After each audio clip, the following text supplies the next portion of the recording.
On est toujours au Salon des maires pour CMF TV, la chaîne des communes de France. Et justement, on a un maire qui est avec nous également il est président de la communauté des communes du Pays d'Apt et de Luberon.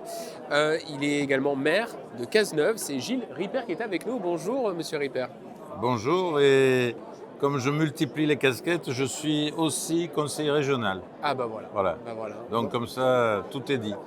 Alors, le Salon des maires, pour les maires, évidemment, c'est important. Qu'est-ce que vous venez tisser ici? Alors ici, ça permet la rencontre avec d'autres maires qui ne sont pas nécessairement proches de nous géographiquement, puisque comme vous le savez, le Vaucluse est petit en surface mais très allongé. Ouais. Donc moi je suis vraiment à l'est, on appelle même ça pour rigoler le bloc de l'Est. On est contre le 04 D'accord. et on n'a pas du tout la même problématique par exemple que Bolène ou Orange, etc. Donc voilà, nous on est, ma communauté de communes, c'est 25 communes assez étendues géographiquement. La vallée nord du Luberon avec toutes les pépites comme Ménherbe, Roussillon, Lacoste, Beaunieu. Qu'est-ce qui vous a donné envie de devenir maire? Oula, alors Eh là oui. ça remonte à loin parce On revient que un peu en arrière. Allez, voilà, allez. donc l'année prochaine ça va faire 30 ans. D'accord. C'est une dispute avec le maire. À l'époque, j'ai été d'abord élu dans le 04 à Oraison. Et je m'étais disputé avec le maire parce que j'avais j'ai toujours 3 enfants. Et à l'époque, il ne voulait pas faire de crèche dans la ville d'Oraison où il y avait déjà 4500 ou 5000 habitants. C'est comme ça que ça a démarré. Ah, Voilà. Donc je suis sorti de la mairie très en colère. Je suis allé trouver un copain en lui disant il faut qu'on monte une liste et qu'on fasse sauter le bouchon. Et on y est arrivé puisque sur les 27 sièges, on a eu 21 sièges. Donc ça a été un plébiscite apolitique.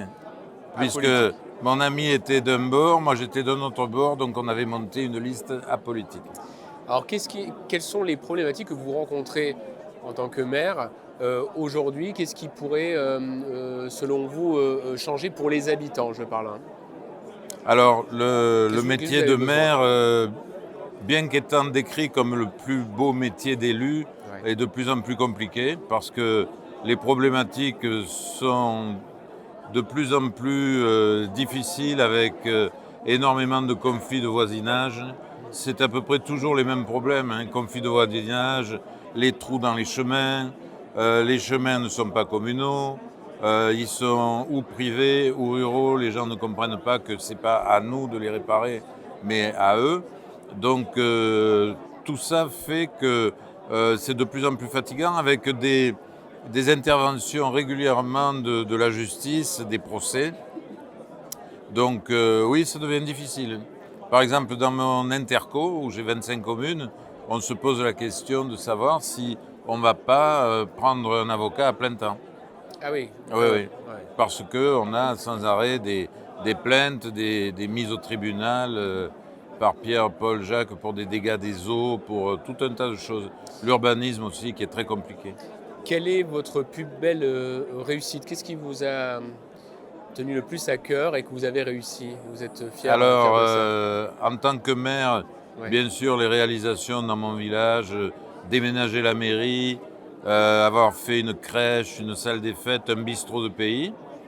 Après la communauté de communes, ma plus grande réussite, puisque j'y suis depuis novembre 2005 à la communauté de communes, c'est d'avoir aboli la politique dans ma communauté de communes.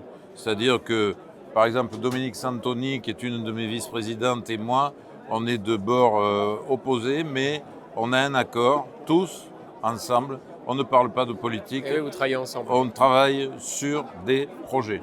On tire le train dans le même sens. Voilà. Quels sont les prochains, le prochain projet qui va sortir bientôt ou Alors, qui est en cours? on a deux projets. On a un projet de sédentarisation des gens du voyage, donc, qui est très important, Ouais. avec la construction de 34 maisons sur un bidonville qui a été jugé totalement insalubre par l'État. Donc ça, c'est un très gros projet. Et on a aussi la construction d'une salle de spectacle intercommunale sur le pays d'Apt. Salle qui devrait voir le jour dans le courant de l'année 2026. Et ben voilà, en tout cas, merci d'avoir répondu à mes questions pour CMF TV. Maire de Cazeneuve, Gilles Ripper, qui était avec nous et qui est président aussi de la communauté de communes Pays d'Apt et du Luberon et conseiller. Conseiller régional Voilà. dans la majorité. Eh ben merci beaucoup. À bientôt. Bon salon. Merci, à bientôt.